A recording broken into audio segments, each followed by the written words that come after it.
Alright guys, so upcoming fight between Arreola versus Ruiz. Here are my thoughts on the fight and why I think Ruiz will win. Okay, and ultimately win by decision. I don't see him knocking out Arreola, but I do see a lot of flaws in Arreola, and I'm going to talk about them right now. So the first one that we see from Arreola, which is his best weapon that he used against Kavnovsky, I'm not sure if I'm pronouncing that right, and he also used it against other opponents, is the catch and shoot. Okay, so let's check it out over here. What he does here is the same side catch and shoot, which is very hard to read. That's why it's very effective. So there he catches it with the left hand, boom, and then he throws a hook and then a right hand in return. You're gonna see another one of those here. He's gonna block with the same side and then counter with the same side as well. Boom. So he got hit on the left side. He also countered with the left side. Tarang pshum. Alright. Here's the next one. Gotta catch it with the right glove and counter with the right hook to the body. Alright, and this is his number one weapon. This was the main weapon that he used against Konaki and with his other opponents as well. Now, how can Ruiz take this shit away?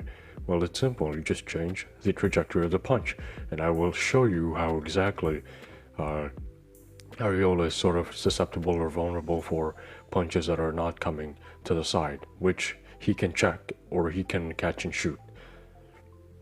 So let's start off with the right hand down the pipe. The right hand down the pipe is something that you cannot block with your gloves unless you put it in front. Now the problem with Arreola is he puts it to the side. So you see the moment Konaki threw a right hand right there, Konaki wasn't able to throw back because it went down the pipe. Let's see this next one. So for this again, he went straight as opposed to a looping shot. And besides the fact that it's fast, it's also something that Arreola wasn't able to catch. So he wasn't able to shoot as well.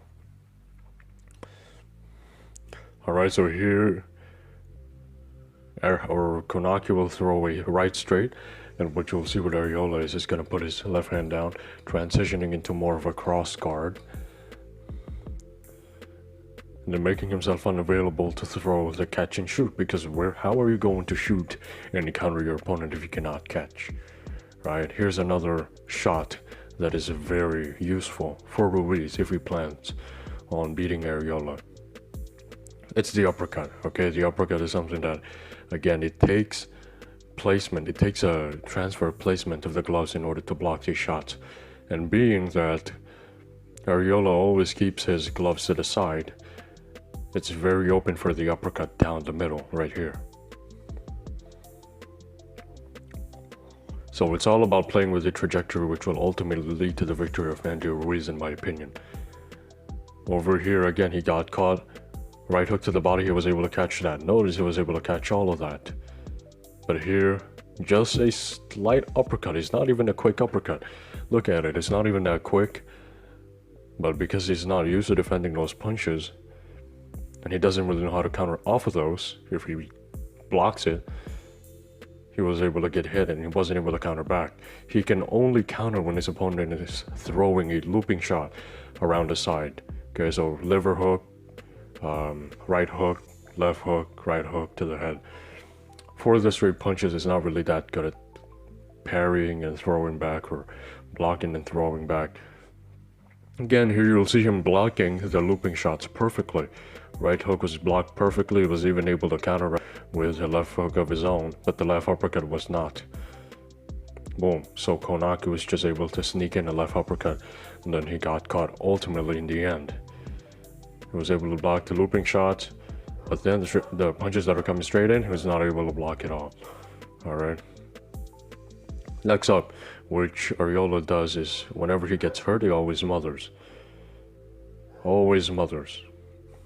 And the simple solution to this is, it's either you engage with him on the inside, or you maintain the distance by throwing a jab. And unfortunately for Konaki, he really enjoyed fighting on the inside. So for this case, Ruiz has two options. It's either you keep him at bay with your jab. I mean, Ruiz has a pretty good jab. We've seen that in the Joshua fight. We've seen that with a lot of his fights. So he can do a lot of good work in order to keep Arreola at the distance. Or if he wants to, he can engage on the inside, which I think he can do as well. So in that case, what you see with Arreola is he really likes his mother. And one thing that you can use here is the uppercut again, because he's not able to read those straight shots coming in. The reason why Arreola likes to engage on the inside a lot is because most of the punches that are thrown from that distance is looping shots, okay, coming from the side. When you sneak in an uppercut against Arreola, he doesn't know how to respond to it. Now the question is, should Ruiz abandon the left hook completely? And the answer to that is no, because if you look at this one, with this fight against Joshua, Ruiz has the ability to make the left hook so tight that it'll not even go wide enough to touch the right glove of his opponent. So here you'll see him throw a hook to Joshua and it won't even touch the right glove of Joshua. It will go inside the right glove. There it is. Okay, so the right glove is over here, left hook is right there, and how he did that was he kept the hook very tight. So that's another weapon that he has over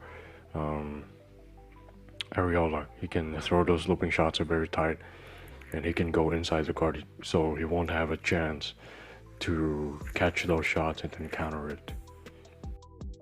Alright guys, that was it for this video. Join me in Patreon if you want to. I'm gonna have a lot of upcoming content over there. Current fights, old school fights, even your own fights.